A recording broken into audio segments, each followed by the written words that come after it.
Hello, welcome to the next episode 5 of our question and answer series. Okay, so first question comes from Philip Waterfield. Left on episode 3, I think. What advice would you give to someone coming off a layoff, be it a specific exercise or weight training in general? Well, when you're coming off a layoff, the important thing to remember is not to get too enthusiastic too fast. You're going to have to accept that it's going to take a while to get back to where you were. And the longer you took the layoff was, if you were suffering from an ACL injury or you were suffering from some kind of major trauma, it's going to take a long time. If you're off 6 months, it's going to take longer than 2 weeks to get back to the weights you were shifting. It's going to take months to get back to where you were. So you're going to have to accept that from the outset and be realistic with what you're doing. There isn't any real special way of doing it. You just got to kind of get back into your old routine as best as possible. So if you are coming off some kind of major injury, once the physiotherapist or whoever's been dealing with you signed you off to be healthy enough to go back to normal training, then you need to get back into your old routines. But just start lighter and gradually build up slowly. So let's use an example to flesh it out a wee bit. Let's say if you were a rugby player and you had a 200 kilo back squat and then you had a ruptured ACL and it took you 5 or 6 months of rehab to get back to where you were, then you might start at the bar. You'd probably be squatting the bar somewhere in your rehab.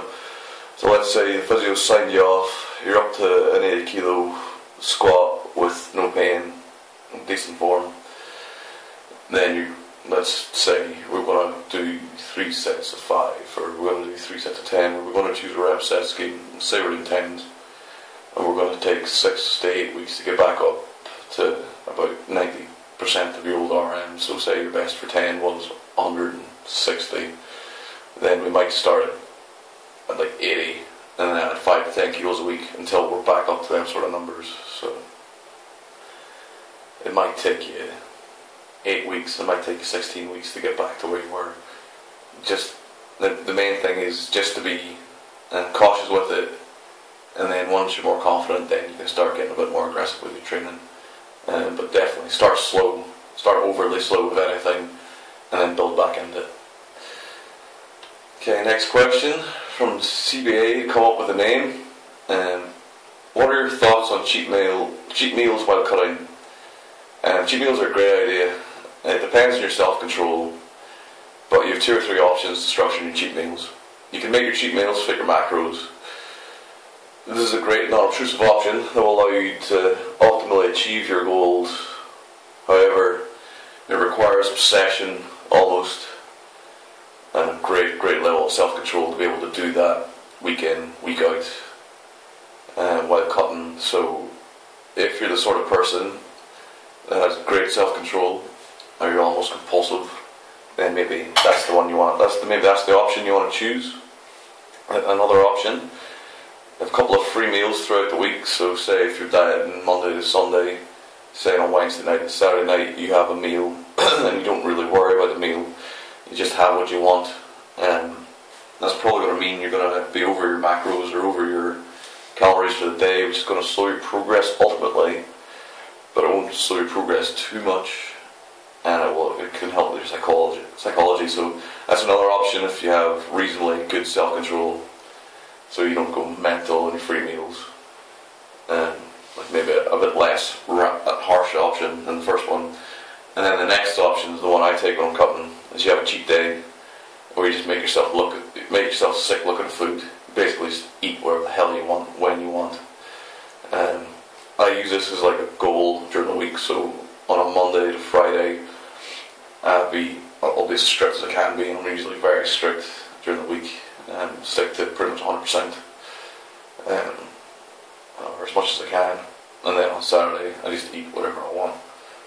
And this works quite well for me, so I'm very much all or nothing, as in I like to throw myself into things. So if I'm being strict, then I like to be as strict as I can be, and if I have a cheat day, then I like to do whatever I want. And it's a strategy I've used consistently. It's been pretty successful anytime I've made a cut. I think the main thing to be aware of is your own psychology, and to choose a strategy of cheat meal that best suits your personality or your own psychology or way of thinking. So the more aware you are of yourself, the more successful you'll be with your cheat meal interventions. Okay, so hopefully that answered your question. Next one's from Murad. Can't pronounce your second name, mate. Sorry about that. Tafareshi. Hopefully that wasn't too much of a butcher of it. How would you program a strength program for a combat athlete, judo, MMA, BJJ, etc.? How many sessions would you have them do during the week? How would you manage volume intensity in conjunction with the conditioning training session? Very open question, massively open question. It depends really on their coach and how high of a level they are. If they're kind of a weekend warrior where they're doing, maybe they're going to BJJ class or judo class or MMA class once or twice a week, then you can pretty much have free reign with what you do with them. You can do 3 weight sessions, 3 conditioning sessions, and hammer the hell out of them, and you won't interfere with their sports training.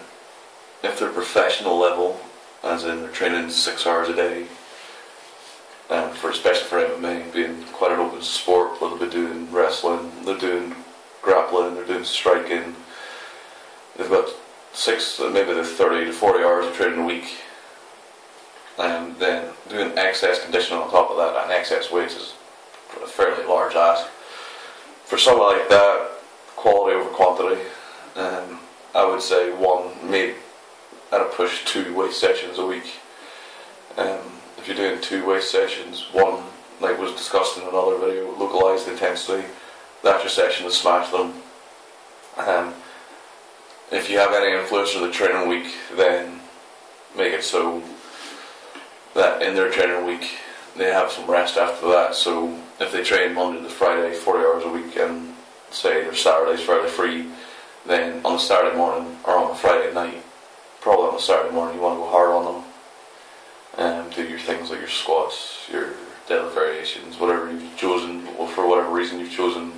If it's hard and it's heavy, you do it at a time when they can recover from it. So if they've got a day off, or at least an easy day or 2 afterwards, that's where you want to put it. And then if you're on a second session, make it fairly fast and light. As regards conditioning, you might want to challenge them in ways they might not get challenged in the training. So your conditioning should be fairly physiological in nature. So you're looking to challenge things like lactate threshold more optimally than they might be able to challenge in like in a grappling session or something where there's a skill element. So you might want to put them on something like a rower or a spin bike to get more of a physiological response out of them. And then they're going to be fairly intense sessions, so you want that once or twice a week. These guys, if they're of a high level, are already going to be doing a ludicrous amounts of conditioning. So you want to challenge energy systems that they might not be, that they use in fights or they use in their training, but you might want to challenge them in a novel or more intense manner to get more of an adaptation out of them. Alan McDonald with Judo Scotland's done a lot of good work on conditioning. He uses like simple skill drills, gets them that he uses that as part of a conditioning session. He's got a YouTube channel, I'll link it. He's got some really good stuff regarding combat sports. Someone you might want to send him an email to if you're dealing with those folk.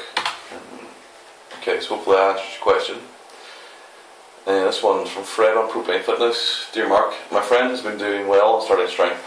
She's got about squat 80 kilograms 5x5, bench 55 kilograms 5x5, deadlift 100 by 5, and is a little bored stalling on the Ripto program, which is fair enough.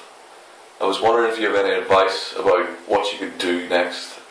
I was going to suggest a variant of Mad Cow, which I am doing, but was wondering if you think there was a better overall philosophy that she and I could adopt. The scope would be 3 to 4 workouts a week, Monday to Saturday, basic exercise, squat, deadlift, bench, and simple accessory. Any suggestions?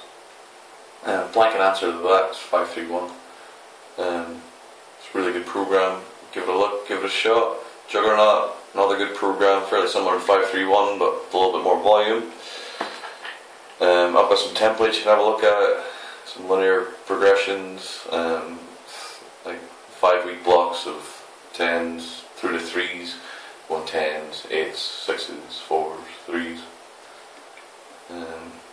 You can split up your training into different exercises, so you could run Russian squat masters for your squat, you could do Cone Philippi for your deadlift, use 5-3-1 for your bench and your overhead press. It doesn't matter really what you do, you just choose a fairly good program and stick to it. So any programs I mentioned would be applicable. Maybe look at Juggernaut, that might be something that's fairly different to what you've been doing, you might like that.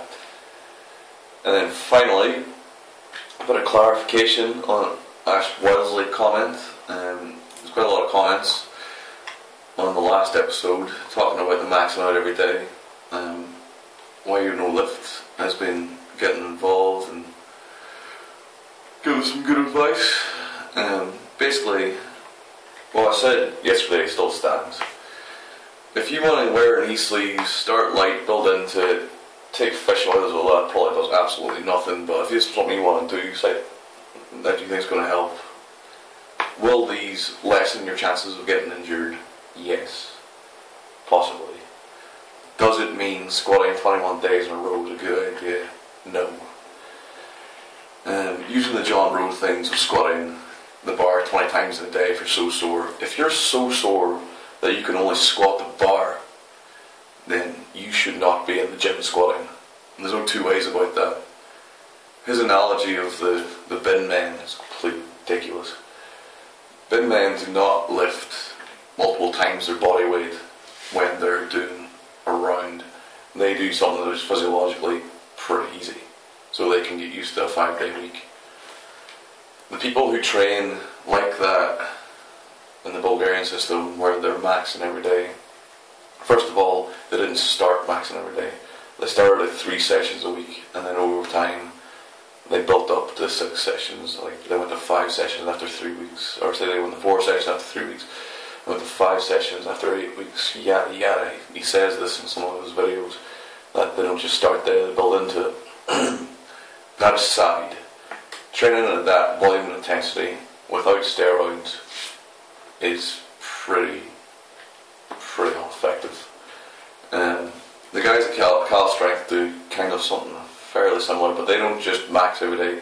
They stagger their training, so maybe they do full lifts in the morning, or maybe they do powers on a Monday, full lifts on a Tuesday, and maybe they do squats and powers on a Monday, Wednesday and a Friday. They don't do competition lifts, so they don't squat, clean and jerk, and squat. They don't clean and jerk, snatch, and squat the max every day, twice a day, training for 3 hours. Unless you're in a national weightlifting setup where you will be fed, you'll have masseuses, you'll have the ability to sleep after training, after every session. You can take your time, you can train for 3 hours, go to sleep for 2 hours, come back, train for 3 hours, eat well, have little to no financial stress, and only be there to weightlift. And you're on all the steroids that they use to be able to keep up the intensity and progress like that. Unless you are doing all of these things, training like that makes absolutely no sense. Unless you want to increase your chances of injury. Yada yada.